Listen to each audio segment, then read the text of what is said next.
A young billionaire visits a public school to make a donation and sees a poor girl playing alone with an empty lunchbox. She smiles and says, "I only bring the box so no one thinks I don't have any food." He opens the lunchbox and cannot hold back his tears when he sees what's inside. Jack Turner drove purposefully through the city streets on a sunny Thursday afternoon. The late-day sun streamed through the windows of his imported car, reflecting on the leather dashboard as he searched for the right street. At 32, as the heir to the Turner Markets chain, Jack lived surrounded by luxury and privilege, yet something in his life didn't feel right. Endless meetings, financial reports, cold decisions based solely on numbers, none of it filled the emptiness that not even all his material possessions could erase. "It must be around here," he murmured to himself, slowing down as he approached a familiar corner. A few days ago, on his way back from a shareholders' meeting, Jack had passed by this area and noticed a small public school. It was nothing remarkable, just a simple building with a colorful playground and children playing. But that image stayed with him, a stark contrast to the corporate world he inhabited. Today, after yet another meeting that felt pointless, he decided he needed to do something different, something that mattered. When he finally spotted the school, Jack parked and spent a few minutes observing the building. Kids were running around the yard, their laughter reaching him even inside the car. An involuntary smile appeared on his face as he grabbed an envelope from the passenger seat. Time to do something worthwhile, he thought, stepping out of the vehicle. The warmth of the day hit him immediately. Jack loosened his expensive tie and walked toward the school entrance. His Italian suit stood out completely in that setting, making him feel somewhat out of place, but he didn't mind. He was there for a reason. At the school's entrance, a simple table displayed an almost empty box containing a few children's books. A handmade sign announced, "Book donations help our children dream." A middle-aged woman smiled when she saw him approaching. "May I help you, sir?" "Yes," Jack replied, holding the envelope firmly. "I'd like to make a donation to the school. Where can I speak to someone in charge?" "The office is at the end of this hallway," she indicated, looking at him with curiosity. It wasn't common to see men in suits at that neighborhood school. Jack followed the hallway, noticing the colorful drawings decorating the worn walls. There was a genuineness in those children's sketches that even the expensive art in his apartment couldn't convey. After handing over the check at the office and politely declining the donation certificate they wanted to give him, Jack decided to look around a bit more. The office clerk, still surprised by the donation amount, said he was free to walk around the school as he pleased. "Recess is starting now. Maybe you'd like to see the kids in the cafeteria." "It's that way," she suggested, pointing down another corridor. Jack thanked her and walked in the indicated direction, hearing the growing noise of children's voices. The cafeteria was a large and simple space with long tables where the kids gathered to eat. Some had colorful lunchboxes, others received the school's free meals. That's when he saw her. At a table in the far corner, sitting all by herself, a small, dark-haired girl with her hair in a braid was playing with a faded blue lunchbox. Unlike the other children, she wasn't eating. Instead, she pretended to serve food on imaginary plates, talking to herself as if she were in a restaurant. "Here's your special sandwich, Mom," the girl said to the empty air in front of her. "And for you, sir, I brought strawberry juice. It's the best in town." Jack felt something strange in his chest, a mix of fascination and sadness. While the other kids were eating and chatting in noisy groups, that girl was creating an entire world out of nothing. Her expression was so serious and focused that it felt like she truly believed in the plates she was serving. Without thinking too much about what he was doing, Jack walked over to her. "This restaurant looks amazing," he said with a gentle smile. "Is there a table available?" The girl looked up, surprised. Her big eyes grew even larger upon seeing an unfamiliar adult talking to her, but the surprise soon gave way to a radiant smile. "Yes, sir. Welcome to Emily's restaurant." Emily, so that was her name. Jack sat on the small bench across from her, feeling strangely at ease despite his legs barely fitting under the low table. "What do you recommend today?" he asked, joining in the game. Emily struck a serious, professional pose, placing her tiny hands on her hips. Our special is an everything sandwich with melted cheese and magic fries. And there's a surprise dessert. Sounds delicious, I'll have exactly that. With careful movements, Emily opened her lunchbox in front of him.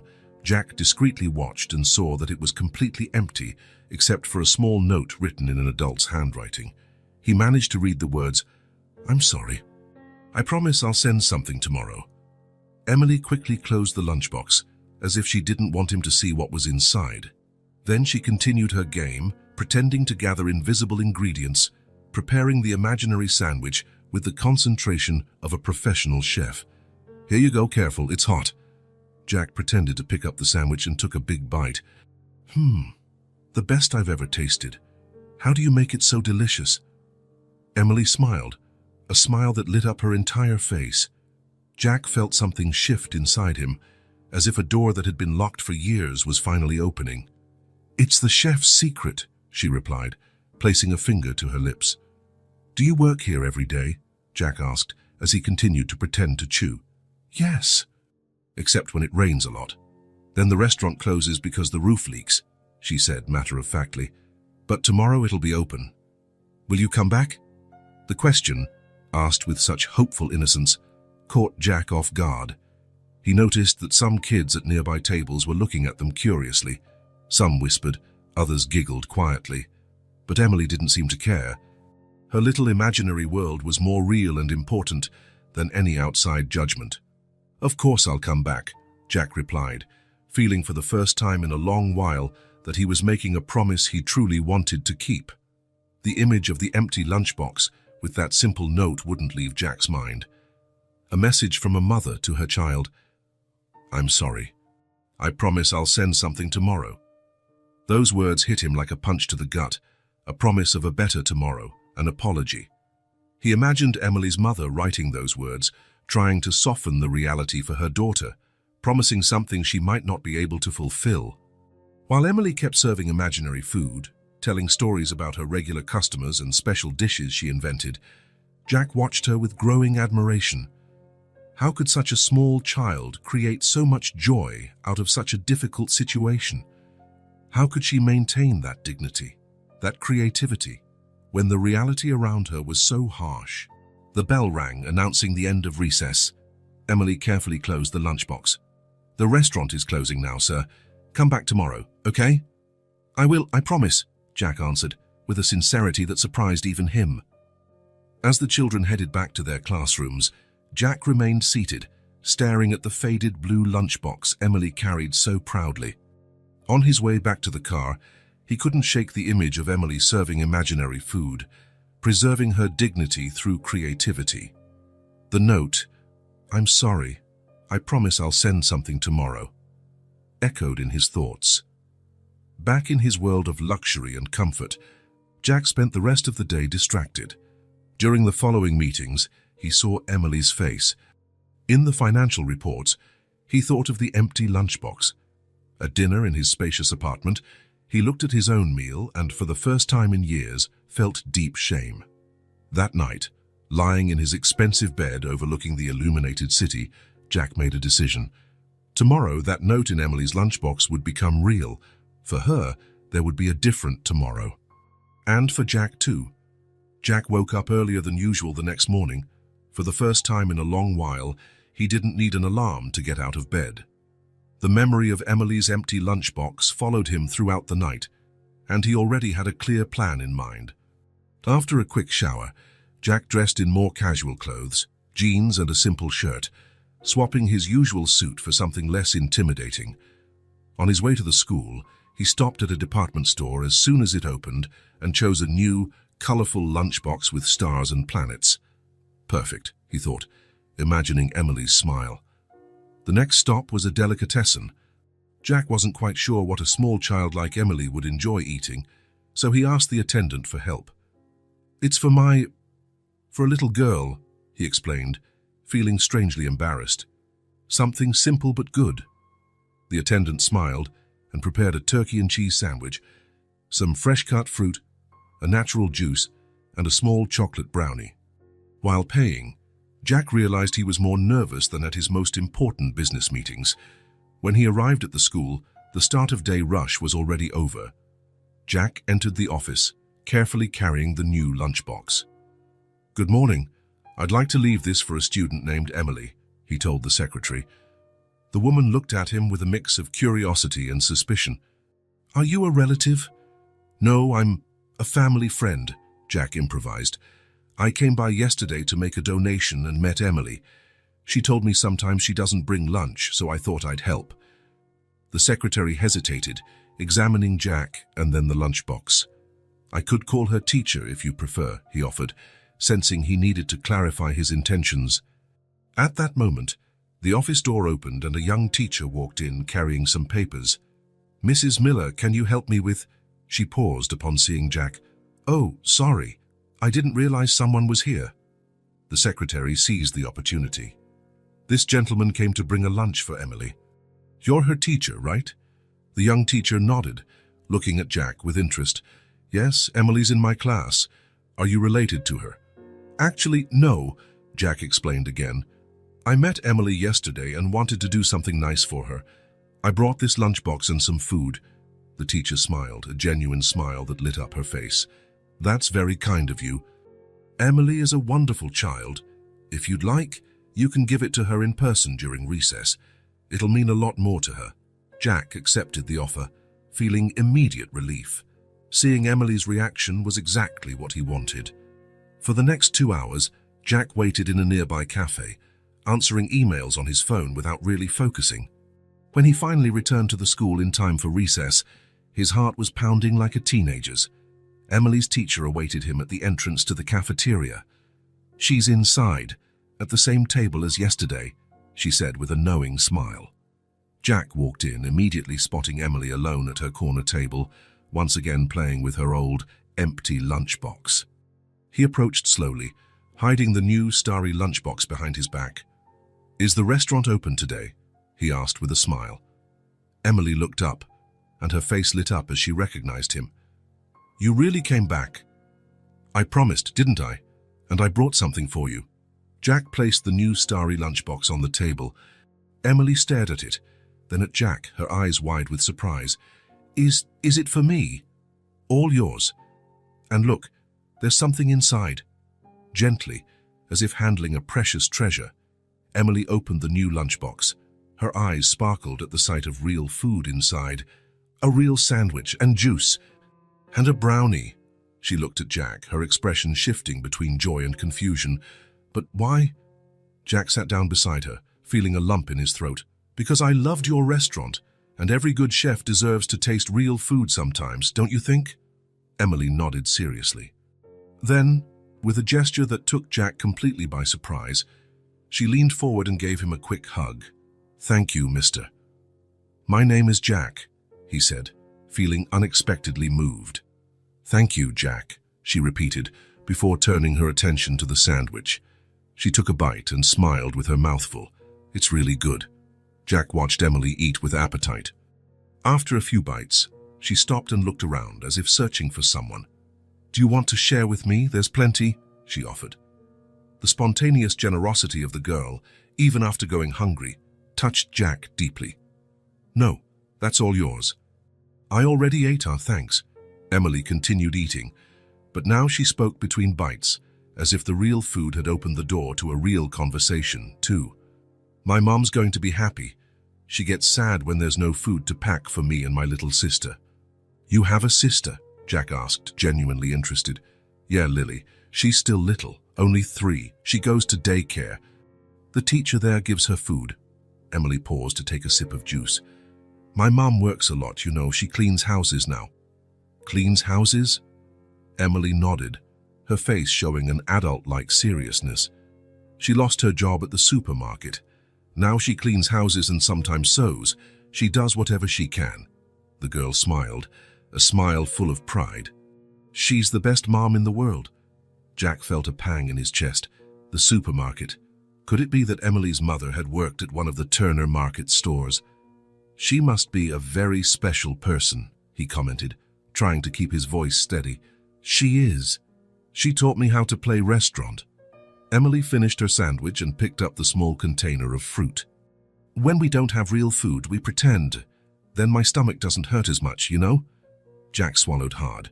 No, he didn't know. He had never truly been hungry in his privileged life. Is that why you have such a cool restaurant? He asked, trying to keep the tone light. Emily beamed with pride. Yes, one day I'll have a real restaurant, and no one will go hungry. Everyone will get to eat, even if they don't have money. The simple, generous dream of that little girl made Jack feel ashamed for all the times he had complained about his life. They chatted a bit longer, Emily telling him about her classes, about how she helped her mom care for her younger sister, about the different places they had lived. The bell rang, signaling the end of recess. Emily carefully saved the brownie she hadn't yet eaten.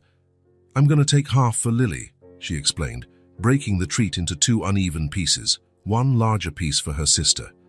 Jack felt something shift inside him, like a missing puzzle piece finally clicking into place.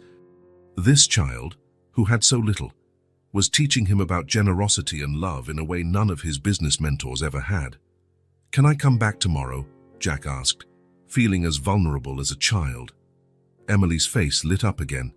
Yes. Emily's restaurant is always open for you. She grabbed both lunchboxes, the old one and the new one, and ran off to join the line of children heading back to class. Halfway there, she turned and waved to Jack. He waved back, with a smile that rose from the depths of his soul. Jack knew something had changed inside him, something that had no return. And for the first time in years, he wasn't afraid of it. On the contrary, he felt truly alive. The Turner Market's corporate office occupied the top 3 floors of a downtown skyscraper. From his office on the top floor, Jack could see the entire metropolis stretching out to the horizon. Normally, that view made him feel powerful, on top of the world. Today, however, he could only think of how small Emily seemed at her corner table in the school cafeteria. 3 days had passed since he'd brought the lunchbox to Emily. 3 days in which he kept his promise to come back, always bringing a different lunch. 3 days in which he learned a bit more about her through simple conversations during school recess. But today, Jack was back in his own world. Sitting in his leather chair, he looked at his computer screen without really seeing the numbers on the spreadsheet. All he could see was Emily's smile when she received the new lunchbox. Jack, are you listening? His assistant's voice brought him back to reality. Martin was standing in front of him, holding a folder of documents, looking concerned. Sorry, Martin. What were you saying? The board meeting. It starts in 5 minutes. Jack nodded, running a hand over his face. Right. I'm on my way. Throughout the meeting, as they discussed closing 3 more stores to optimize operations and maximize profit per square foot, Jack remained restless. Each time he heard terms like necessary staff reduction and structural adjustments, he thought of Emily talking about her mom losing her job. How many single mothers were hidden in those charts? How many other children like Emily were bringing empty lunchboxes to school? When the meeting finally ended, Jack felt a weight he'd never noticed before. Instead of returning to his office, he decided to leave early. He needed to clarify his thoughts, to better understand what he was feeling. The next day, Jack cancelled his appointments and drove to Emily's school. He was determined to find out more, to gain a deeper understanding of the situation. The principal welcomed him into her small office, looking genuinely pleased to see him again. Mr. Turner, Emily won't stop talking about you and the lunchboxes. It's a beautiful thing you've been doing. Jack smiled, feeling uncomfortable with the praise. It's the least I can do. Actually, I'd like to know more about her situation, so I can help in a more effective way. The principal sighed, her expression growing more serious. Emily is one of our brightest students. Did you know that? She has an incredible imagination and an adaptability most adults lack. I've noticed, Jack agreed. She told me about her mom who lost her job and now works cleaning houses. Yes, Rachel Miller, a remarkable woman. The principal flipped through a folder on her desk. She's always present at school meetings, even with 2 jobs. She never complains, but I can see how hard it's been since she lost her stable job. Jack felt a growing curiosity. Do you happen to know Emily's mother's full name, and maybe where they live? The principal studied him for a moment, as if gauging his intentions. Mr. Turner, may I ask what your real interest is in this family? Jack wasn't prepared for such a direct question.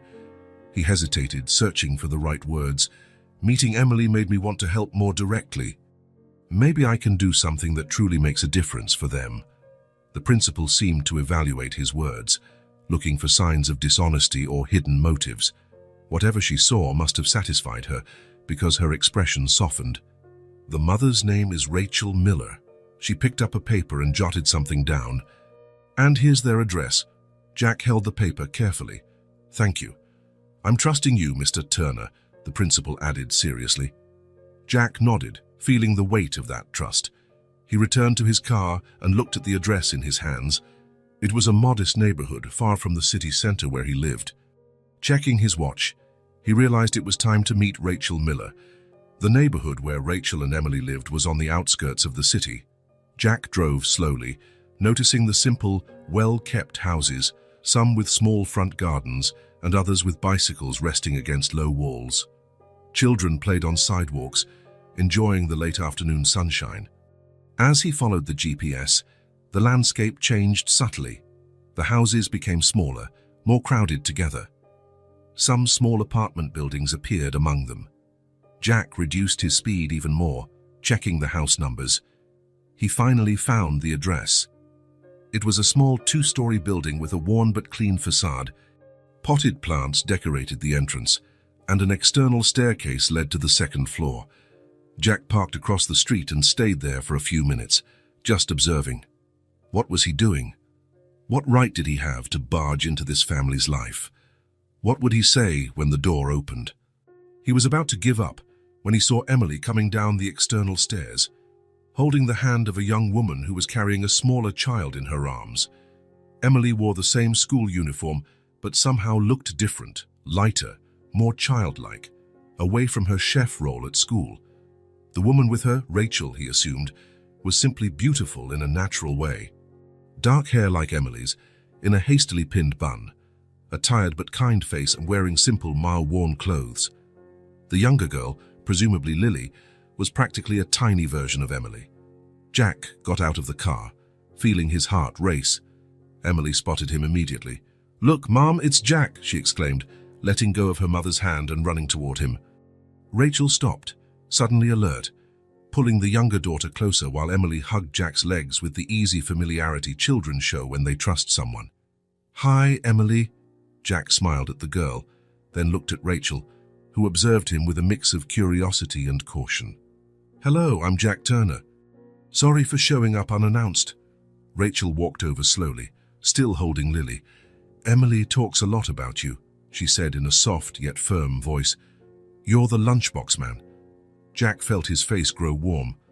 "The principal gave me your address. I hope you don't mind." A brief silence fell between them, broken by Emily tugging at Jack's hand. "Want to see our place?" "It's small, but it's nice. I help clean up every day," Rachel intervened. "Emily, I'm sure Mr. Turner is busy. He probably just came to say hello." "Actually," Jack hurried to say, "if it's not a bother, I'd love to see it." Rachel examined him for a moment, as though trying to determine if he posed any danger. Finally, she nodded slightly. "We don't have much to offer, but you're welcome to a cup of coffee." Their apartment was on the second floor. It was small, with only 2 rooms besides the bathroom, but impeccably clean and organized. The living room doubled as a kitchen and dining area, with a small table against the wall. A well-kept but worn sofa took up the opposite wall. A few toys were neatly stored in a colorful box in the corner. "Please, have a seat," Rachel indicated the sofa, placing Lily on the floor, who ran to the box of toys. "I'll make some coffee." "No need to trouble yourself," said Jack, awkwardly sitting on the small sofa. "It's no trouble," Rachel replied with a faint smile. "It's the least I can offer someone who's been so kind to my daughter." While Rachel prepared the coffee, Emily sat next to Jack, excited to show him her little nook in the living room, a small shelf with library books and drawings taped to the wall. "That's you," she said, pointing to a colorful drawing where a tall man in a suit held what appeared to be a lunchbox. "And that's me, with the new lunchbox you gave me." Jack felt a lump in his throat. "It's beautiful, Emily." "Here's Mom." Emily pointed to another figure in the drawing. "And here's Lily. We're a family." Jack noticed he was also in Emily's family drawing, and it moved him deeply. Rachel returned with 2 cups of coffee, placing them on the small table. "Emilia, please take your sister to the bedroom for a bit. I want to talk to Mr. Turner." "He's just Jack, Mom," Emily corrected with a child's simplicity. "Come on, Lily, let's play restaurant." When the girls left, Rachel sat at the other end of the sofa, holding her cup in both hands as if seeking warmth. "Thank you," she said simply, "for what you've been doing for Emily." "It's nothing," Jack responded, feeling oddly embarrassed. "Emily is an amazing kid." "Yes, she is," Rachel smiled, a proud maternal smile. "But it's not common for a stranger to care like this, especially someone like you." "Someone like me," Rachel gestured vaguely. "Your car, your clothes, it's obvious you come from a different world than ours." Jack couldn't argue. She was right, of course. "Emily told me about her restaurant," he said, trying to fill the silence. Rachel lowered her eyes, and Jack realized he'd touched on a sensitive point. "That was my idea," she admitted, her voice softer. When we had no real food to pack in her lunchbox, I told her to pretend it was a restaurant." She paused, taking a sip of coffee. "I never imagined she'd take it so seriously." "It's an incredible idea," Jack said sincerely. "Turning something sad into a game." Rachel met his gaze for the first time since they sat down. "You do whatever you have to for your kids, Mr. Turner, to protect them so they don't feel the weight of it all." Something in the way she spoke, in the quiet dignity of her words, made Jack want to know more. "Emily mentioned you lost your job," he ventured cautiously. Rachel nodded, placing her cup on the table. "I used to work as a cashier at Turner Markets. I was there for almost 10 years. One day they announced that store was closing. They let me go by email, no explanation, no plan. Since then, I clean houses, sew, whatever comes my way, all to keep food on the table, sometimes not even that." Jack felt as though someone had punched him in the stomach. Turner Markets, his family's company, the company he helped run. Rachel paused and smiled, looking toward the bedroom, where the girls' laughter could be heard. "But my daughter," she never complained. She'd take her empty lunchbox and still smile. She said it was only temporary. And she'd write notes to herself when I couldn't. Jack listened in silence, his throat tight. Something inside him was beginning to change definitively. This was no longer just a sad story about a stranger's family. It was a direct consequence of the decisions his family, and he himself, made every day without considering the people behind the numbers. "That must have been hard," he managed to say finally. Rachel shrugged, a gesture that carried both resignation and strength. "That's life for people like us. Doors close, and you have to find windows. What matters is that my girls are healthy and together. We have a roof, and most days, food. That's more than many have." Jack glanced around the small, clean apartment, listened to the girls laughing in the next room. He thought of his own penthouse, huge and empty. How many meetings had he attended where they talked about staff optimization and downsizing unprofitable units? How many Rachel Millers had been affected by his decisions? "I didn't know," he said, more to himself than to her. "How could you?" Rachel answered, without bitterness in her voice. "The people making those decisions never see who's on the other side. To them, we're just numbers on a spreadsheet." A heavy silence settled between them, broken only by the girls' laughter in the other room. "I want to help," Jack said finally, looking directly at Rachel. "Really?" Rachel studied him for a moment, as if trying to read his true intentions. "Why? Why do you care what happens to us?" It was a fair question, and Jack had to be honest. "Because Emily showed me something I'd never seen before. Her courage, her imagination, her generosity even when she had nothing to give." He paused, choosing his words. "I want to do something that truly matters, for the first time in my life." Rachel didn't respond immediately. From the bedroom, they heard Emily explaining to Lily how to serve customers in her imaginary restaurant. "You seem like a good man, Jack," Rachel said at last, "but we don't need charity. We need dignity, honest work, knowing tomorrow won't be worse than today." Jack nodded, feeling the weight of those simple, truthful words. He didn't have an immediate answer, but he knew he couldn't just go back to his normal life after today, after seeing the home behind that lunchbox. Emily ran back into the room, holding a drawing. "I made this for you, Jack," she announced, handing him the colorful paper. It was a new drawing of Emily's restaurant, but this time with customers at the tables, including Jack, Rachel, and Lily. "It's the best restaurant in the world," Jack said, his voice choked with emotion. He looked at Rachel and saw something in her eyes, a mix of motherly protectiveness, pride, and perhaps, just maybe, a faint glimmer of hope. Jack walked down the stairs of the small building with heavy steps. The sky was already darkening, painting the city in deep shades of blue. Rachel's words still echoed in his mind. Turner Markets, his company, his family, his responsibility.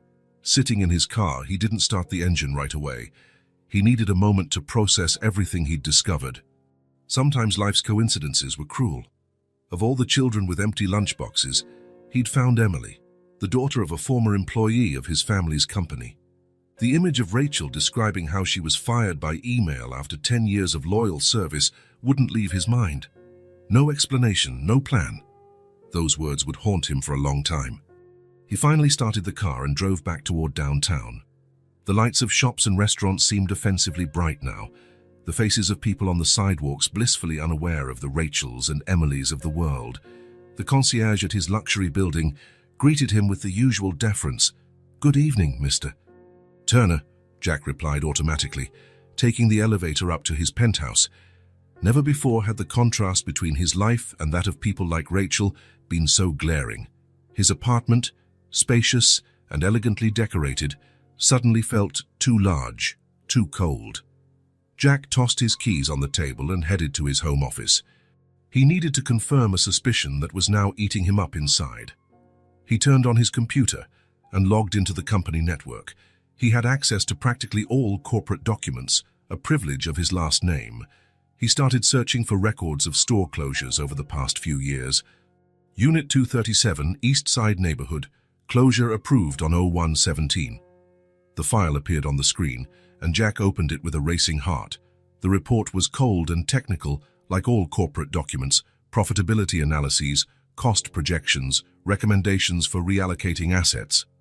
In the Human Resources Impact section, an attachment listed the employees who would be laid off. Jack ran his finger over the screen, looking for a specific name, and then there it was: Miller, Rachel A., senior cashier, 9 years and 8 months of service, dismissal with no recommended relocation. A chill ran down his spine. Jack faintly remembered that meeting. It was at the start of the year, one among dozens of similar meetings. He had signed off on the approval without asking many questions, trusting the finance and operations department's analyses. Continuing his search, he found the template email that had been sent to employees. Impersonal, direct, almost mechanical. Dear employee, we regret to inform you that, due to the company's strategic reorganization, the unit where you work will be discontinued within 30 days. We are sorry to say that your position will be eliminated, with no possibility of relocation at this time. Jack closed the email, feeling nauseous. That was what Rachel had received after almost a decade of service. A standard form, probably without even her name spelled correctly in some cases. In the corner of the screen, he noticed the list of document approvers. His name was there, along with his digital signature. He had agreed to all of it, without ever thinking about the real people behind the numbers. Jack stood up and walked to the window. The city glowed below, thousands of lights representing thousands of lives. How many of those lights belonged to people who had been affected by his decisions? How many children like Emily, at that very moment, were playing with empty lunchboxes because he had signed a document without considering the consequences? The weight of responsibility fell on his shoulders like never before. It wasn't just sadness he felt. It was deep remorse, a guilt he couldn't ignore. Jack returned to the computer and opened more reports, more emails, more documents. The story repeated itself in each file. Cold decisions, lives irreparably changed. And his name, his signature, his silent participation in all of it. Hours passed as he dug deeper into the truth he had never wanted to see. By the time he pulled away from his desk, it was already past midnight. His body was exhausted, but his mind still raced. Jack poured himself a drink and sat on the dark sofa. The image of Emily offering imaginary food at her restaurant now carried a completely new meaning. It wasn't just a child's game, it was a survival strategy, a brave attempt to keep dignity, to transform hunger into something less painful. And that note in the lunchbox. "I'm sorry. I promise I'll send something tomorrow." How many times had Rachel written those words, promising what she didn't know if she could deliver? How many nights had she lain awake, worrying about what her daughters would eat the next day? All because of decisions like the ones he signed off on nearly every day. Jack set the glass on the table and walked to his bedroom. He lay on the king-size bed, staring at the ceiling. The silence of the apartment was deafening. Somewhere in the city, Emily and Lily were probably sleeping together in a small bed, while Rachel might still be awake, worried about bills, about the future. Sleep didn't come. Jack tossed and turned, tormented by thoughts and images. Emily drawing her restaurant, Rachel holding her coffee cup in both hands as if seeking warmth, Lily running to play with her older sister, oblivious to the hardships around them. Around 3 in the morning, Jack got up. He knew he wouldn't sleep. He returned to the living room and sat down again, this time without a drink. For the first time in years, maybe for the first time in his life, he felt he had to do something truly brave. It wouldn't be easy. It wouldn't be comfortable. It wouldn't just be a matter of signing a generous check or making an anonymous donation. It had to be real, something that would truly make a difference. Not to ease his guilt, although the guilt was real and deserved, but to honor something he'd seen in that empty lunchbox, in that small and tidy apartment, in that family that refused to be defeated. He had seen hope, a stubborn, resilient hope that refused to give in, even in the toughest circumstances. A hope that deserved to be rewarded with actions, not just words or empty promises. When the sun began to rise, painting the sky pink and gold, Jack already had a plan. It wouldn't be simple. He would likely face resistance, maybe even ridicule. But for the first time in a long while, he felt he was about to do something that truly mattered. Something that might, just might, begin to correct a wrong that should never have happened. The Turner Market's headquarters occupied an imposing building in the city's financial district. The glass facade reflected the clear morning sky as employees hurried inside for another workday. Jack walked through the main lobby with determined steps, ignoring the respectful greetings he would normally return. His mind was focused on one thing, the conversation he would have with his father. Thomas Turner, founder and president of the supermarket chain, had just turned 65, but still had the vigor and resolve that had turned him from the owner of a small grocery store into one of the most successful businessmen in the region. He was a practical, direct man and, in many people's view, ruthless when it came to business. Jack had scheduled the meeting for early morning, knowing his father always arrived before everyone else. He needed this private moment, without other executives or the secretary who filtered information going to the president. "Good morning, son," Thomas's deep voice sounded as Jack entered the large presidential office. The older man was standing by the window, observing the slowly awakening city. "It's rare to see you here so early. Did something happen?" Jack took a deep breath before answering. "We need to talk about something important, Dad." Thomas turned around, studying his son with that penetrating gaze that intimidated far more experienced executives than Jack. "It looks serious. Have a seat." "I'd rather stand," Jack replied, sensing an uncommon firmness in his own voice. Thomas raised an eyebrow but didn't insist. He walked over to his desk and leaned against its edge, folding his arms. "I'm listening." Jack hadn't rehearsed what he would say. He just knew he had to be honest and direct. "I recently met a family. A single mother, 2 young daughters. The mother worked at one of our stores for almost 10 years. She was let go when we closed the East Side store." Thomas remained impassive. "We've closed many stores in recent years, Jack. It's part of the business. The unprofitable ones make way for us to invest in more promising locations." "I know. I signed off on almost all those approvals." Jack paused. "But I'd never seen the other side of the equation. The real people affected by our decisions." "Business is business," Thomas replied with a sigh. "We can't save everyone." "I'm not talking about saving everyone. I'm talking about this specific family." Jack stepped closer, maintaining eye contact. Her name is Rachel Miller. She was fired by email with no adequate notice, no transition plan. Now she cleans houses to support her daughters. The older one, Emily, brings an empty lunchbox to school and pretends she's serving food. Thomas frowned. How did you meet this family? It's a long story. The important thing is that I saw firsthand the impact of our decisions I helped make. A heavy silence filled the office. Thomas studied his son with a complex expression, a mix of surprise, respect, and perhaps a trace of concern. So, what do you intend to do about it? He asked at last. Jack had been expecting this question. I want to rehire her. Give her a new position in the company with stability and respect, something that makes use of her skills and experience, but also offers a better future for her and her daughters. Thomas uncrossed his arms and walked slowly to the coffee machine in the corner of the room. He poured himself a cup before replying, You know we can't make exceptions like this. We have protocols, hiring policies. If we do this for one former employee, we'll have to do it for all. I'm not asking us to change the company's entire policy, Jack countered, standing his ground. I'm saying that, in this specific case, we made a mistake, and I want to fix it. Thomas took a sip of his coffee, watching his son over the rim of the cup. Something in Jack's gaze seemed different, a determination Thomas wasn't used to seeing. Why is this so important to you, Jack? It's just one among hundreds of layoffs we approve every year. Jack thought for a moment. It was a fair question. Because I saw the face behind the numbers, Dad. I saw a dignified woman struggling to keep hope alive for her daughters. I saw a little girl turning hunger into a game, so her mother wouldn't feel guilty.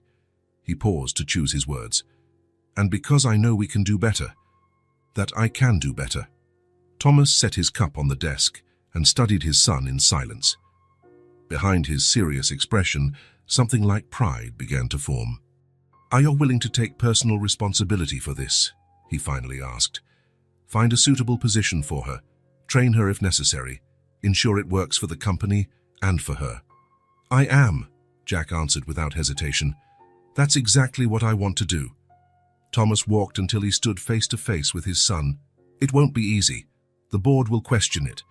Other executives will talk. Some will say you're acting out of sentimentality rather than business logic. Let them talk.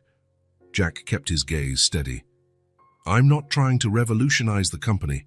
I just want to correct something we did wrong. And maybe in the process, remind everyone that there are real people behind every decision we make. A flicker of a smile crossed Thomas's usually serious face. You know, your grandfather used to say that a good business benefits all parties involved. Maybe we've lost sight of that a bit in recent years. He paused. All right, Jack. You have my approval to rehire her. But it's your responsibility entirely. Jack nodded, accepting the challenge. Thank you, Dad. Don't thank me yet, Thomas replied, returning to his desk. The hardest part is yet to come.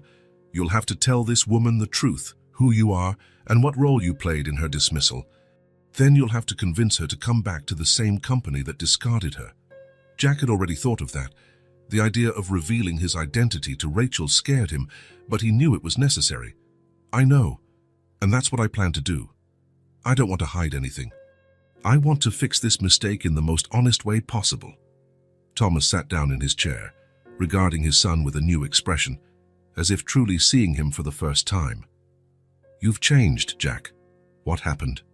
Jack thought of Emily and her imaginary restaurant, of Rachel and her quiet dignity, of Lily and her uncertain future. Let's just say I finally understand the real meaning of what we do here, he replied simply. When he left his father's office, Jack felt a mix of relief and apprehension. The easiest part was done. Now he had to face Rachel, tell her the truth, and hope she'd accept his proposal. It wouldn't be an easy conversation. But nothing that truly matters ever is, a lesson he was only beginning to learn. Jack drove slowly through the streets of the neighborhood, each block bringing him closer to a conversation that could change everything or end before it began.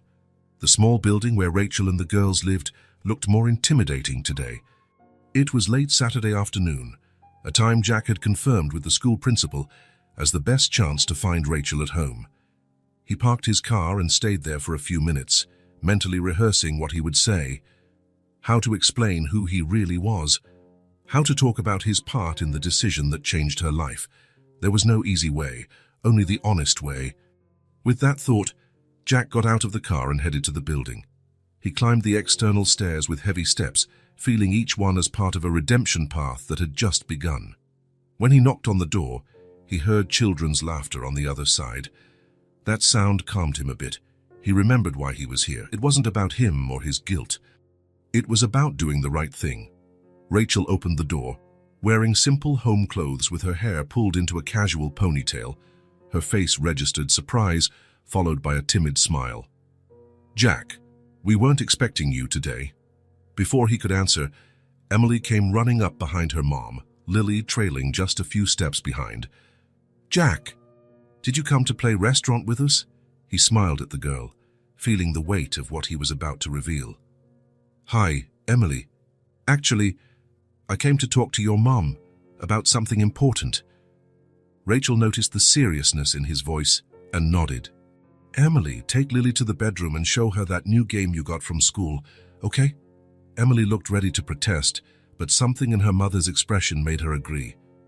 "Okay, but then can Jack play with us?" "We'll see," Rachel answered, running a hand through her daughter's hair. "Go on now." Once the girls were gone, Rachel invited Jack inside, indicating the couch. "Would you like some coffee?" "No, thank you," he replied, remaining on his feet. He felt too restless to sit.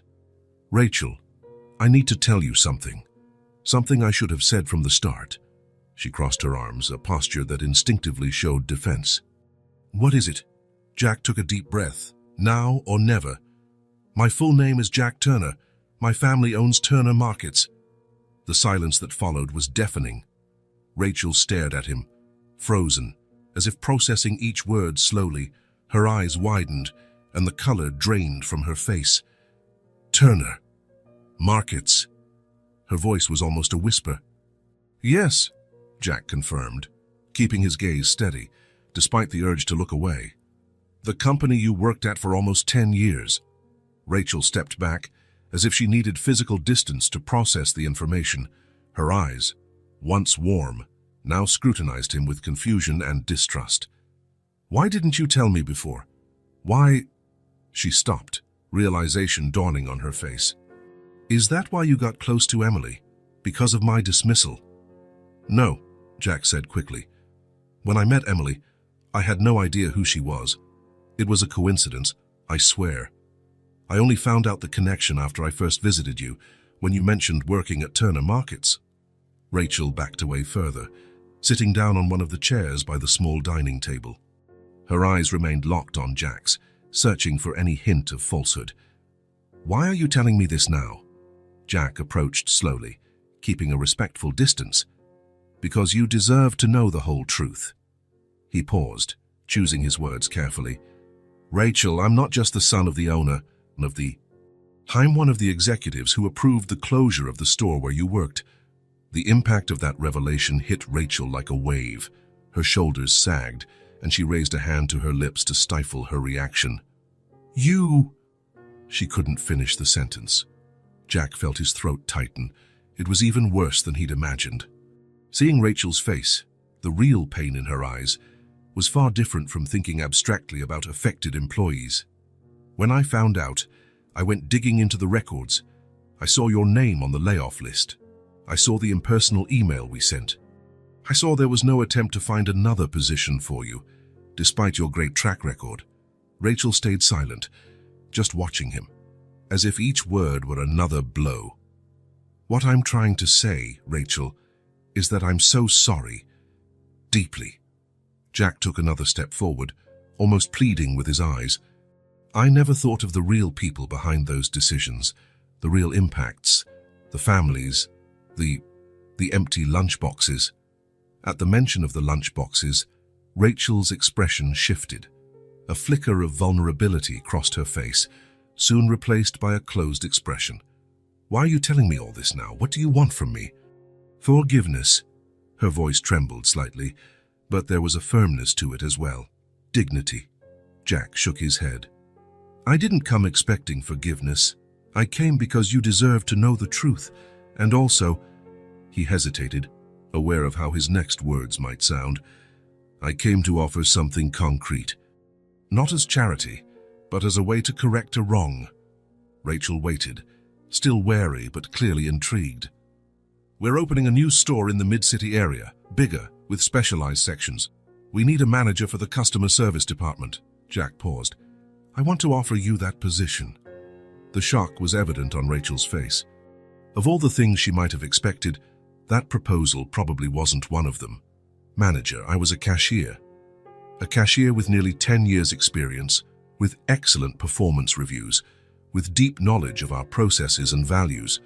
Jack gave a small smile. Also, anyone who manages to raise 2 daughters alone under these conditions has more management skills than most of our executives. Rachel didn't smile back. She was still trying to process it all, grasping the implications. Why would you do that? Is it remorse? Guilt? Jack considered the question. It would be easy to deny, to say it was purely based on her merits, but he had promised himself to be honest. Initially, yes. When I discovered the connection, I felt guilty. But now it's about doing the right thing. He took a chance and sat on the sofa, reducing the physical distance without invading her space. Rachel, you deserve this job. You have the qualifications, and the company would be better with people like you in leadership positions. In the other room, they could hear Emily serving food in her imaginary restaurant, telling Lily stories about their regular customers. The sound seemed to soften something in Rachel, who glanced briefly toward the bedroom before focusing on Jack again. What if I say no? Then I'll respect your decision. I'll keep visiting Emily if you allow me to, and I'll try to find other ways to help, without invading your privacy or hurting your pride. Rachel stayed silent for several minutes. Jack waited, giving her the time she needed. What would the salary be? She finally asked, her tone pragmatic. Jack named a figure more than twice what she had earned as a cashier. Rachel's eyes widened slightly, but she recovered quickly. And benefits? Healthcare? Comprehensive, for you and the girls. Stability? A 2-year contract with protective clauses. Renewable based on performance, but with guarantees. Rachel slowly nodded, studying him as if trying to read his soul through his eyes. Why should I trust you now, Jack Turner? The question took him by surprise, not because of the question itself, but because of the raw honesty behind it. Because now I know who you are, Rachel Miller. Not a name on a spreadsheet, not a number in a statistic. A real person with real daughters, with real dreams and fears. He gave a gentle smile. And because I made a promise to your daughter about restaurants and lunches, and I intend to keep it. A flicker of a smile crossed Rachel's face. She really does adore you, you know. Ever since the first day, she hasn't stopped talking about my friend Jack. Jack felt his heart clench. She's an incredible child. Yes, she is. Rachel looked down at her hands, then back at Jack. I'll think about your offer. I can't decide right now. Of course, I completely understand. Completely. Take the time you need. At that moment, Emily rushed back into the living room, Lily close behind. Mom, can we show Jack our drawings? Rachel and Jack exchanged a look, and she nodded, a silent agreement that the serious conversation was done for now. Sure, sweetheart. In no time, Jack was surrounded by colorful drawings, with Emily animatedly explaining every detail. The easy interaction and simple joy of the children contrasted sharply with the tension of the talk they'd just had. By the time he said goodbye, night had fallen. He thanked Rachel for the honest conversation and promised Emily he'd come back soon. I'll think about everything you said, Rachel whispered at the door so the girls wouldn't hear. And thank you for being honest, at least, Jack nodded. It's the least you deserve. 3 days later, Jack received a call at the office. It was Rachel. I accept the job, she said without preamble, but on one condition.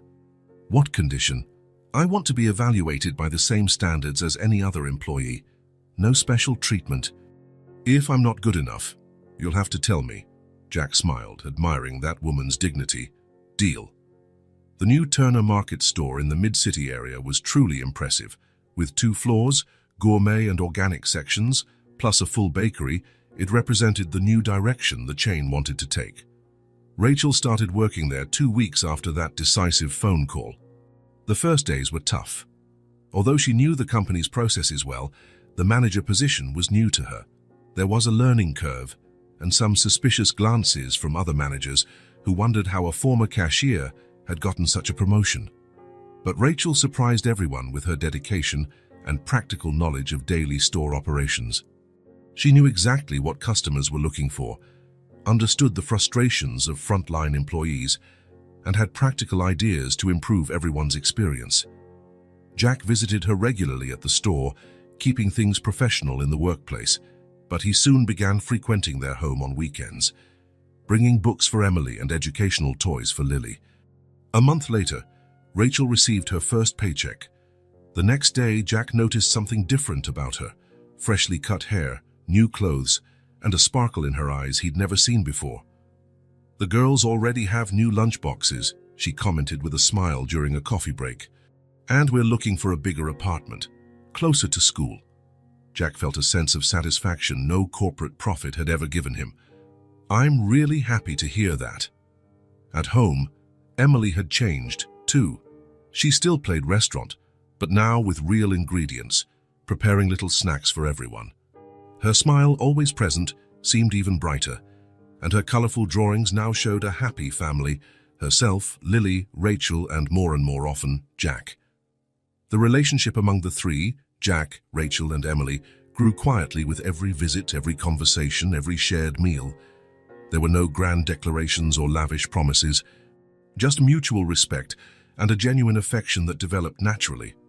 For Jack, these visits became the high point of his week. In his large, empty apartment, he often found himself thinking of the simple coziness of their home, Emily's genuine excitement at seeing him arrive, Rachel's quiet strength in facing each challenge with dignity and determination. Rachel, in turn, blossomed in her new role. Financial security not only let her provide better care for her daughters, but also allowed her to rediscover her own self-confidence. She went back to studying, taking night courses in management to enhance her professional skills. "They talk about you all the time," Rachel mentioned one night when Jack stayed for dinner. The girls were already asleep, and they were sharing a cup of tea in the small kitchen. "Especially Emily. You've become part of her family."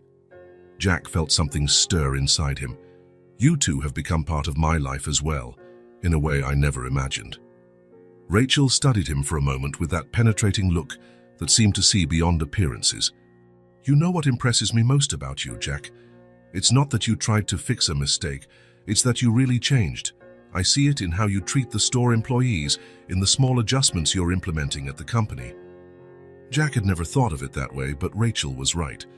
His encounter with Emily and her empty lunchbox had transformed not just his actions but his perspective on life. "I still have a lot to learn," he admitted. Rachel smiled, a warm smile that lit up her entire face. "We all do." That night, when he left the apartment, Jack knew something fundamental had shifted in his life. The truth had been revealed, not just to Rachel but to himself. And from the ashes of that painful discovery, something new and genuine was beginning to bloom. A new beginning, built not on lies or guilt, but on honesty and mutual respect. A chance for redemption, not just for him but for everyone involved. And it all started with an empty lunchbox and a little girl who refused to let tough circumstances wipe the smile from her face. The aroma of fresh bread and tomato sauce filled the small apartment when Jack knocked on the door that Sunday morning. 3 months had passed since Rachel began working at the new Turner Market store, and a lot had changed in their lives. Rachel opened the door with a warm smile, wearing a simple apron over casual clothes. Her hair was pinned in a relaxed bun, a few strands framing her face. There was a lightness about her that Jack was still getting used to, a quiet confidence that grew every week. "Right on time," she said, stepping aside so he could enter. "Emily is so excited. She hasn't stopped asking when you'd get here." Jack walked in, carrying a small paper bag. "I brought dessert, nothing fancy, just some sweets from a bakery near my place." "You didn't have to," she replied, but her smile showed she appreciated the gesture. The apartment was the same, but it felt different. Small new touches, some colorful cushions on the sofa, pictures on the walls, new curtains, made the space even cozier. They weren't expensive items, just careful choices that reflected a newly found financial stability. "Jack!" Emily's enthusiastic voice came from the small open-concept kitchen. She ran toward him, wearing a tiny apron that matched her mom's. "You really came. Come see, I'm helping with the pasta." Jack crouched down to receive her hug, a ritual that had become routine between them. "I wouldn't miss it for the world, and judging by the smell, it's going to be the best pasta in town." Emily grabbed his hand and pulled him toward the kitchen. "I stirred the sauce, and I put the cheese in. Mom let me cut the tomatoes, too, with a real knife." "Under my supervision," Rachel added, smiling as she followed them. The small kitchen was bustling with activity. Lily, seated in her high chair, played with modeling clay at a little table, creating colorful shapes while watching her sister and mother cook. "What can I do to help?" Jack asked, genuinely wanting to participate. Rachel seemed about to say it wasn't necessary, as usual, but stopped herself. "You can make the salad. The ingredients are already set aside." Jack took off his jacket and rolled up his sleeves, feeling comfortable in the tight space where three people moved in near-perfect coordination. Emily narrated every step of the pasta-making process with the intensity of someone hosting a cooking show. "We used to do this every Sunday at our old apartment," she told him, as she sprinkled more cheese on the pasta. "But then it got hard, because my mom worked a lot and didn't have money to buy the good stuff. Now we do it again."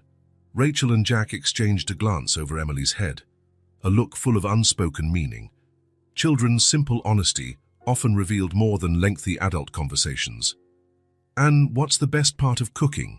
Jack asked, trying to divert from the emotional moment he saw in Rachel's eyes. "Eating afterward," Emily replied, prompting laughter from everyone. Food prep continued amid stories and laughs. Rachel described her early kitchen disasters when trying to impress Emily's grandmother. Jack shared memories of the time he tried to cook dinner to impress his first girlfriend and nearly set his apartment on fire. "You had a girlfriend?" Emily asked with the straightforward curiosity of children. "A long time ago," Jack answered, chopping tomatoes for the salad. "Why don't you have one now?" Emily pressed on. "Emily," Rachel gently scolded. "That's very personal." Jack smiled. "It's okay. Maybe I never found the right person. Or maybe I was too busy working to notice when I did." His eyes met Rachel's for a moment, and something unspoken passed between them before they both looked away, slightly embarrassed. When they finally sat down at the table, the simple meal felt like a banquet. Homemade pasta with fresh tomato sauce, a crisp salad, still warm bread, and some roast chicken Rachel had prepared earlier. Nothing fancy or expensive, but made with care and affection. "Can we say thanks?" Emily asked, extending her hands to her mom and Jack. Rachel nodded, holding Lily's hand with one of hers and Emily's with the other. Jack completed the circle, holding hands with both girls. The gesture was new to him, but strangely comforting. "Thank you for the food," Emily began with ease, "for the tasty pasta, for my family, for my mum who smiles more now, for Lily who's learning to talk better, and for Jack, who came into our lives and made everything better." Jack felt a lump in his throat. The simplicity and sincerity of those words struck him with unexpected force. The meal flowed naturally, like a family accustomed to sharing moments. Lily made a little mess with her pasta. Emily talked about school and her friends. Rachel discussed the challenges and successes of her managerial position. Jack shared stories from his childhood that he had never told anyone before. At some point, Jack realized he was laughing more than he had in years. There was a lightness to that Sunday lunch, a sense of belonging he'd never felt before, not even with his own family. When they finished eating and the children left the table to play, Jack helped Rachel clean up, working in a comfortable silence that didn't need filling. "Thank you for coming," Rachel said at last, putting away the last dishes. "It means a lot to the girls." "And to you," Jack ventured, risking a level of honesty he usually avoided. Rachel smiled, open and genuine. "It means a lot to me, too." Later, as they all settled into the small living room to watch a movie Emily had picked out, Jack found himself looking at the faces around him, Rachel, relaxed and smiling. Emily, leaning against his shoulder with the trust of someone who feels safe. Lily, dozing on her mother's lap. For the first time in a long while, maybe for the first time ever, Jack felt like he truly belonged. Not as part of a family obligation or a business commitment, but part of a genuine connection born out of the most unexpected circumstances. Emily looked at him and smiled, her eyes filled with that innocent wisdom only children have. "I'm glad you came into our life, Jack," she said softly, as if sharing a secret. Jack smiled back, unable to put into words how much that simple family had transformed his own life. "Me too, Emily," he finally answered. "Me too." Fall was painting the trees around the school in shades of gold and red. Rachel adjusted her scarf as she waited for Emily to get out of class. The cool breeze ruffled her hair, but she barely noticed. Her thoughts were on her daughter and on how much their lives had changed over the past few weeks. Her new work schedule allowed her to pick up Emily from school 3 times a week, a simple luxury she couldn't afford before. As manager of the new Turner Market store, Rachel had the flexibility to arrange her agenda. It still felt odd, that new status, this new life. Sometimes she needed a few seconds upon waking to remember she no longer had to run between different cleaning jobs all day. Leaning against her modest car, recently purchased with her savings, Rachel observed other parents who, like her, were waiting for their children. Not long ago, she would have been the last to arrive, exhausted after a full day's work, often missing the chance to chat with teachers or other parents. Now, she was here, right on time, feeling part of that community. The bell rang, and soon the schoolyard was filled with the cheerful chatter of children. Rachel smiled as she spotted Emily leaving the building, proudly carrying her lunchbox, now always full, and chatting animatedly with a friend. "Hi, Mom," Emily ran toward her, eyes shining. "I've got something to tell you." Rachel crouched to hug her. "What is it, my love?" "My teacher cried today because of my lunch." Rachel frowned in confusion. "She cried? What do you mean?" Emily adjusted her backpack, taking on that serious expression she used whenever she recounted something important. "She saw the note you put in my lunchbox and got teary. Then she hugged me and said I was a lucky girl." Rachel felt warmth rising to her cheeks. That morning she'd tucked a simple note in Emily's lunchbox. "Hope you like it. Love, Mom." A small gesture, almost trivial for many families, but it meant everything to them.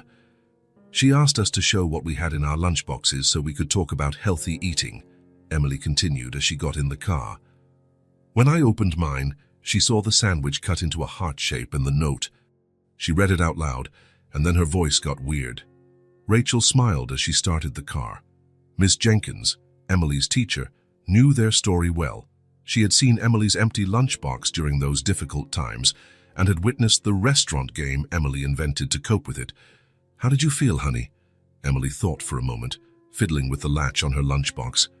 "Happy and a little proud, because now everyone knows my mum makes the best lunches and writes the best notes."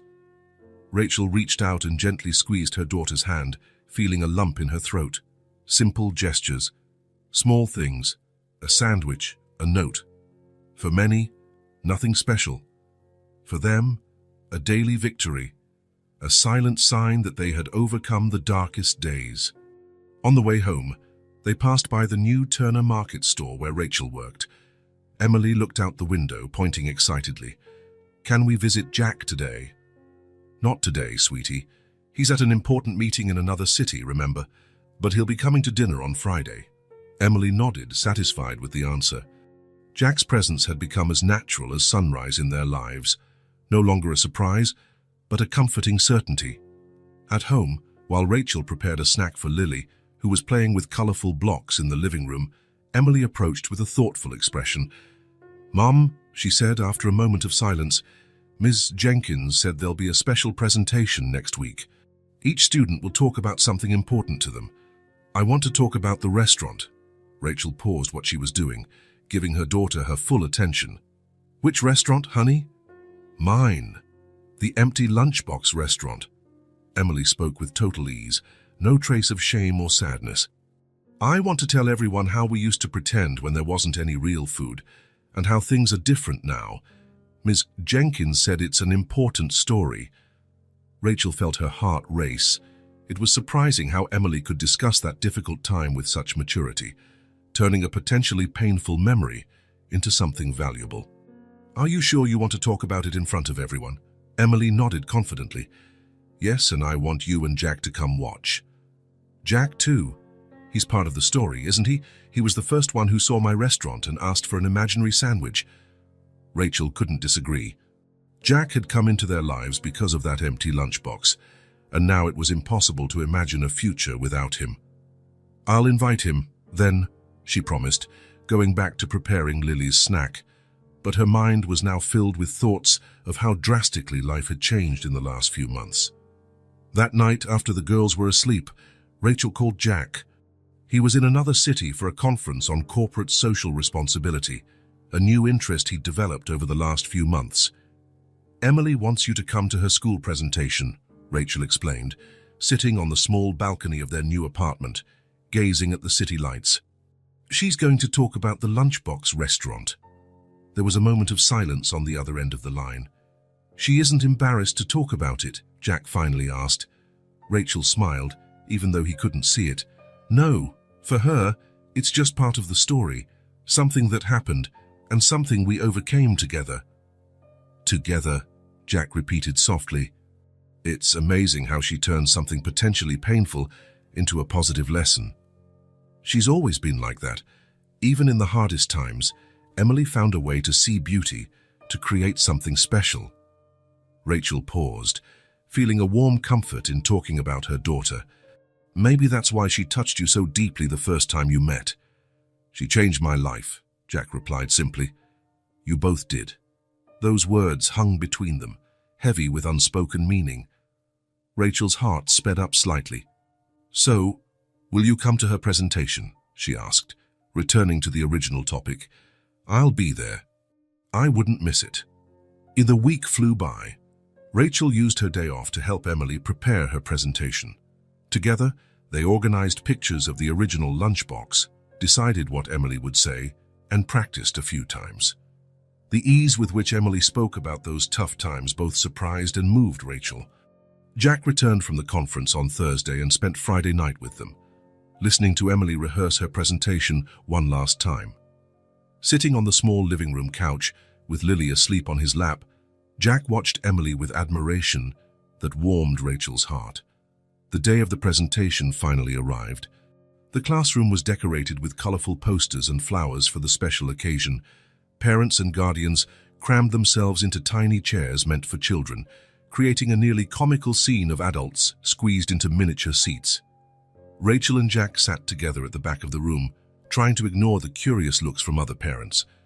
Jack's regular presence in Emily's life had inevitably sparked speculation within the small school community. "I'm nervous," Rachel whispered, smoothing the simple but elegant dress she'd chosen for the event. Jack smiled, a smile seemingly reserved for her alone. "It's going to be great. Emily is great." Ms. Jenkins began the event, explaining that each student would talk about something meaningful in their lives, a person, an object, a memory. The presentation started, with kids going up one by one to the makeshift stage at the front of the room, talking about pets, vacation trips, and favorite toys. When it was Emily's turn, Rachel felt Jack reach for her hand and give it a brief squeeze, a silent gesture of support they'd grown accustomed to sharing. Emily looked tiny in front of the audience, but her posture was confident. She held up her old, faded blue lunchbox in one hand and the new, colorful one Jack had given her in the other. "My name is Emily Miller, and I'm going to talk about how food is a form of caring." The simplicity and depth of that opening statement caught everyone off guard. For such a small child, it was an extraordinarily profound observation. "This is my old lunchbox," Emily continued, lifting the worn object. "Before, we didn't have much money, and sometimes it stayed empty. But my mom taught me to pretend it was a restaurant." Rachel felt her eyes burning. Next to her, Jack sat still, absorbing every word. "I used to pretend to serve food to other kids. It was fun, and that way nobody knew I didn't have real lunch." Emily smiled, without a hint of self-pity. "My mom would write me notes, promising that soon we'd have real food again. She always kept her promises, even if it was just a little bit of bread. The room was completely silent. Some parents looked uncomfortable, perhaps confronted with a reality they preferred to ignore. Others were visibly moved. Miss Jenkins watched with tears threatening to spill. One day, a man came to the school and asked to sit in my restaurant. Emily looked directly at Jack, her face lighting up. It was Jack. He was my first real customer.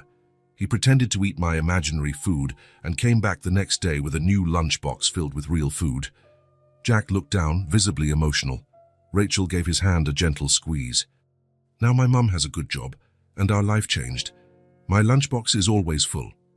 Emily held up the new, colorful one. But I still play restaurant sometimes, because I learned that food isn't just to kill hunger, it's a way to show you care. Emily paused, scanning the audience with a seriousness far beyond her few years. When someone makes food for you, they're saying, I care about you. When you share your lunch, you're saying, you matter to me. My mom always took care of me, even when we almost had nothing. And now she can show that care with special lunches and loving notes. Rachel could no longer hold back her tears. They ran silently down her cheeks. Jack wasn't doing much better, discreetly blinking away tears. So when you eat today, remember that food is more than just food. It's care, it's love, it's family. Emily smiled, concluding simply, that's my story.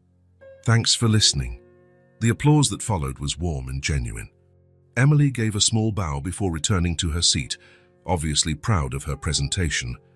Rachel looked at Jack, seeing he was just as moved as she was. Something in the simplicity of Emily's message, in the honesty of her words, had touched everyone in the room. Without meaning to, they exchanged a look of mutual understanding, one that said more than words could. When the session ended and the kids were released for a brief reception in the courtyard, several parents approached Rachel, offering kind words and admiring looks. Emily's story had touched the community in a way Rachel never expected. Your daughter is amazing, said one mother Rachel only knew in passing. Such maturity, such wisdom. Thank you, Rachel replied, still emotional. She's always been like that, finding light even in the darkest moments. Jack stayed by her side throughout the reception, a calm and reassuring presence. Their interactions did not go unnoticed, shared smiles, natural closeness, the way they seemed to orbit each other even while talking with other people. Ms. Jenkins approached, holding Emily's 2 lunchboxes. She asked me to keep both, the teacher explained. She said they're both important to her story. The woman hesitated before adding, in my 20 years of teaching, I've seen many children go through hardships, but very few have Emily's ability to turn adversity into something beautiful. Rachel nodded, speechless with pride. She looked over her shoulder, searching for Emily, and saw her at the center of the courtyard, surrounded by classmates, probably sharing more about her restaurant. Even from a distance, Rachel could see the sparkle in her eyes, the confidence in her gestures. I think I learn more from her than she does from me, Rachel commented quietly. Jackie, who had joined them, smiled. I agree. Emily has a wisdom most adults never reach. Ms. Jenkins glanced from one to the other, a small smile on her lips. You make a lovely family, she said, before moving on to greet other parents. The word family lingered in the air between them. Neither spoke about it, but both felt its weight, its promise, its truth yet to be fully expressed. Driving back home, with Emily asleep in the back seat after the excitement of the day, Rachel and Jack spoke in hushed voices. Would you like to have dinner with us tonight? Rachel asked. Emily mentioned she wants to cook something special to celebrate her presentation. I'd love to, Jack replied. I need to stop by my apartment to grab some documents, but I can be at your place in an hour. When they arrived at the apartment, Emily woke up energized after her quick nap. Discovering that Jack would return for dinner, she insisted on making something special. I want to make macaroni and cheese. Can I, Mom? It's super easy. You just need to help me with the stove, Emily said, already taking off her school uniform and changing into casual clothes. Rachel agreed, charmed by her daughter's enthusiasm. They spent the next hour in the kitchen, preparing a simple meal with love. Lily, awake from her own nap, sat in her high chair, helping, by stirring her own bowl of pretend ingredients. When Jack arrived, he was greeted by the inviting smell of homemade cooking and the sound of laughter coming from the kitchen. He paused at the entrance, watching the domestic scene, Rachel stirring something on the stove, Emily hopping at her side giving instructions, Lily gleefully banging a spoon in her little bowl. "Jack!" Emily exclaimed when she saw him. "Right on time! We're making special mac and cheese to celebrate."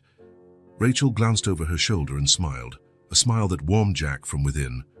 "I hope you're hungry," she teased. "Starving," he replied, stepping into the small kitchen. "Need me to do anything?" "You can set the table," Emily instructed. "But it has to be fancy, like in a real restaurant." Jack took that job seriously, arranging the simple table with the care of a maître at a fine dining establishment. He found cloth napkins in a cabinet and folded them into elegant shapes, placing utensils neatly. Emily supervised with approval, occasionally directing him on where to place the cups or how to fold the napkins more precisely. When they finally sat down to eat, the table was transformed, simple yet special. Small candles, found in a drawer, lit the center, and each place setting was thoughtfully arranged. "Welcome to Emily's restaurant," the girl announced formally, taking on the role of hostess. "Tonight's dish is special mac and cheese made by the chef and her assistant." Rachel smiled at Jack across the table, her eyes shining in the candlelight. There was a comforting intimacy in that moment, a sense of belonging both felt but had yet to name. Emily served the mac and cheese with the intense focus of a professional chef, ensuring each plate got the same amount and topping them with freshly chopped parsley. "To make it look pretty like on cooking shows," she explained. "Before we eat, I want to make a toast," Jack said, raising his glass of water. "To the best presentation I've ever seen, and to the most talented chef I know." Emily blushed happily, raising her own glass. "And to the best customer of my restaurant." Rachel completed the toast. "To family." The simple word echoed around the table, laden with meaning.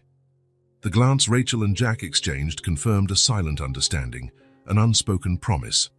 The meal was lively, with Emily recounting her favorite moments from the presentation, Lily occasionally chiming in with half-formed words, and Rachel and Jack trading stories about their days. To an outside observer, they looked like any normal family, sharing a meal, laughing together, creating memories. And in many ways, that was exactly what they had become. After dinner, while Emily insisted on showing Jack her latest drawing in the bedroom, Rachel began clearing the table. Through the open doorway, she watched Jack patiently sitting on the floor, admiring Emily's artwork as she explained every detail. The scene was so natural, so right, that Rachel felt a warmth spread in her chest. Out of adversity, something beautiful had taken root, not just financial security or material comfort, but a deep, meaningful human bond. When Jack finally said goodnight late that evening, there was a moment at the door, just a brief instant, where everything seemed possible. Rachel felt his gaze linger on her lips, saw his slight inclination forward, then his respectful, hesitant retreat. "Thank you for dinner," he said quietly. "It was perfect." "Anything made with love tastes good," Rachel replied, echoing Emily's words from her presentation. Jack smiled, understanding the reference. "See you tomorrow." "See you tomorrow," she affirmed. After closing the door, Rachel returned to the kitchen to finish cleaning. On the table, she found the napkin Jack had used, folded carefully into a heart shape. Underneath it, a hastily scribbled note that read, "Food is love. Family is strength. Thank you for letting me be part of it." Rachel tucked the note into a kitchen drawer, along with the other little treasures she collected, Emily's drawings, Lily's early scribbles, and now this scrap of paper symbolizing a new beginning, a new possibility, a future once deemed impossible. Simple things, little things, notes in lunchboxes, family dinners, glances exchanged by candlelight, simple things that turn out to be the strongest of all.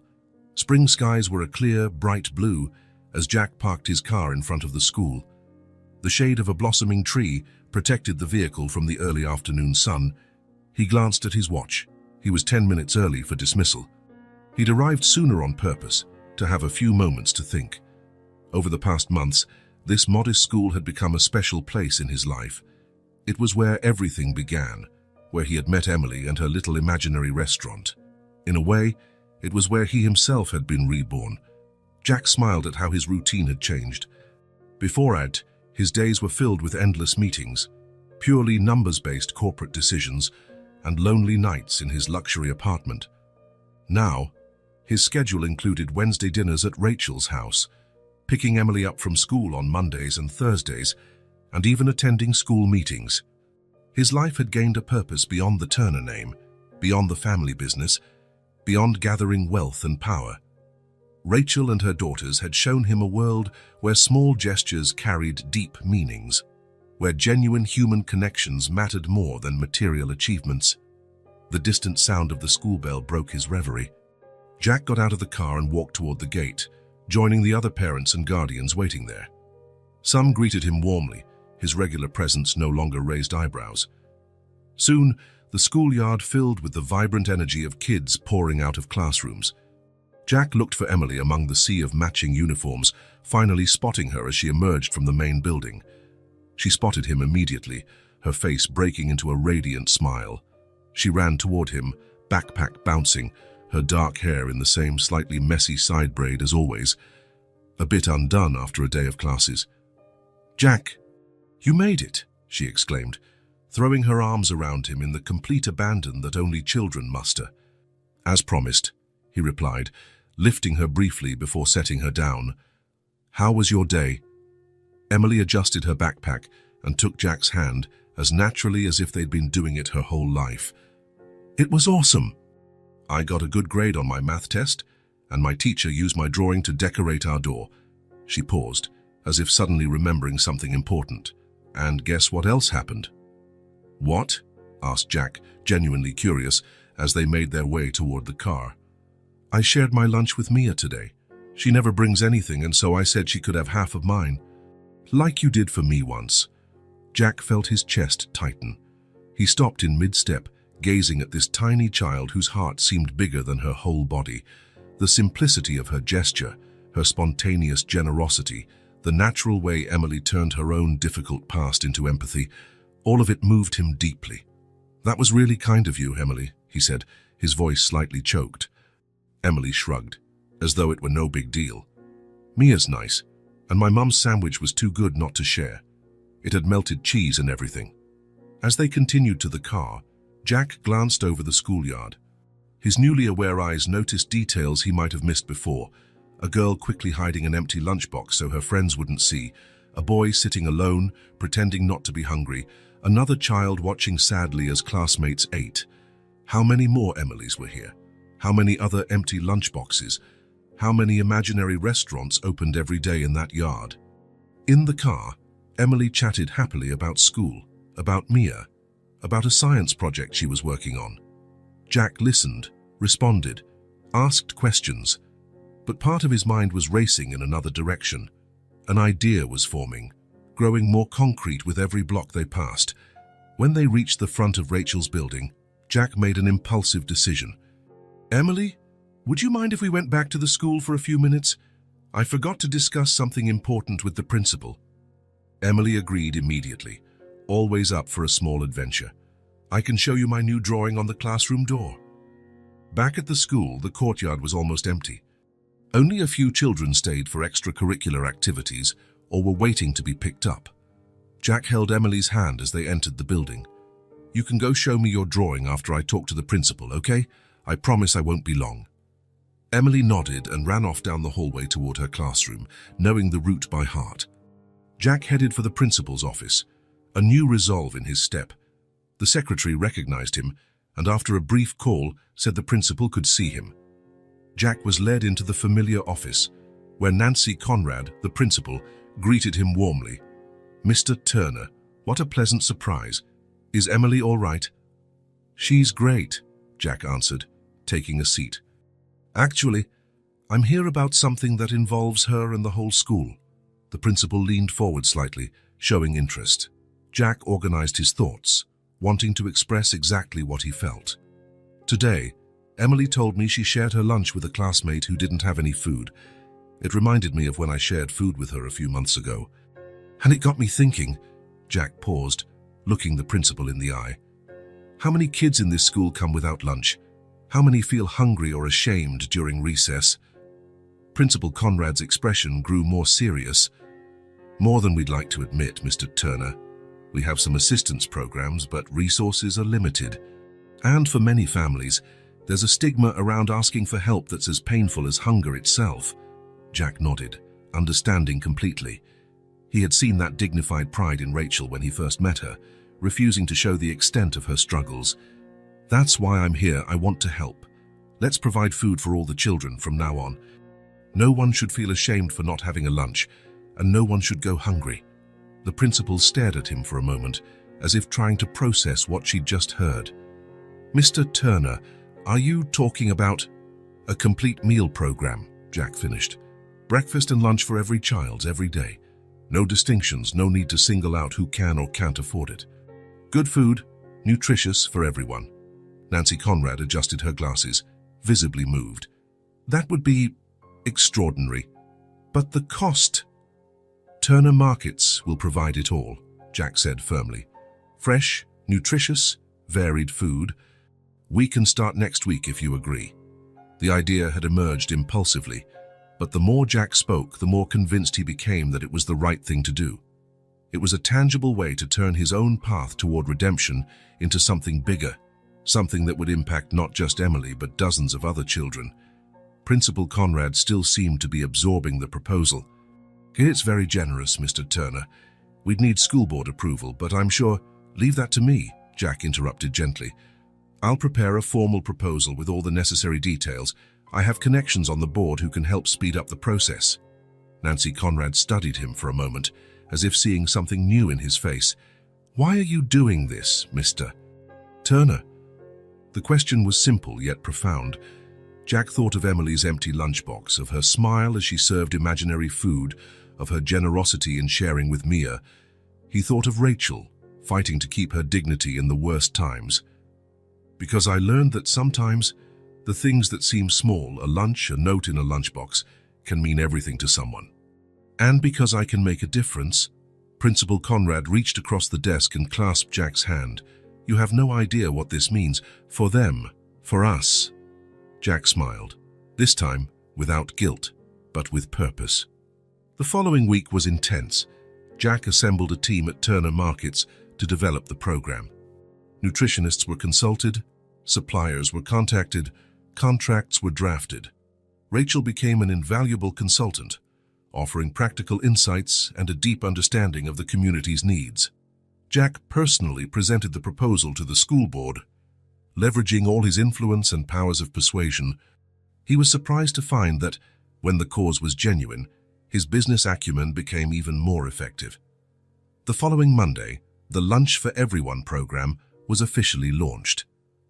A small kitchen was set up on school grounds, equipped with appliances donated by Turner Markets. 2 employees were hired specifically to prepare fresh meals every morning.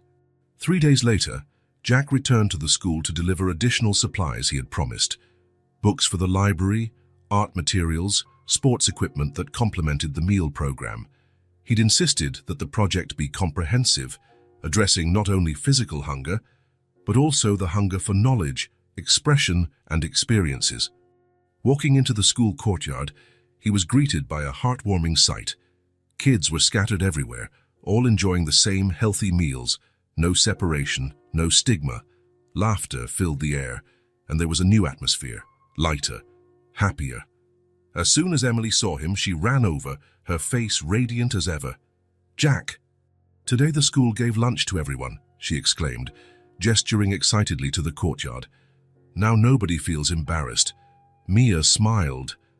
Jack knelt down so he was at her level, feeling a wave of emotion he didn't try to hide. Emily threw her arms around his neck in a spontaneous hug. You're my best friend, she said softly, with the pure sincerity only children possess. Jack hugged her back, feeling those simple words echo inside him, reaching places he hadn't known existed. And you're one of the most important people I've ever met, he replied, equally sincere. when Emily went back to play with her friends, promising to show Jack her new drawing before they left.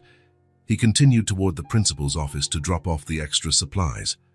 On the way, he passed a newly installed bulletin board in the main hallway. "Lunch for Everyone Project, What It Means to Me," read the title. Below it, dozens of colorful drawings made by the students, one in particular, placed at the center of the board, immediately drew his attention. It showed a little girl with a braid standing next to a tall man holding a lunchbox, surrounded by smiling children. In the corner of the paper, in childish, crooked letters, was written, "Thank you, Jack." The drawing was simple, done with a child's limited technique, but it conveyed an emotion and gratitude that touched Jack deeply.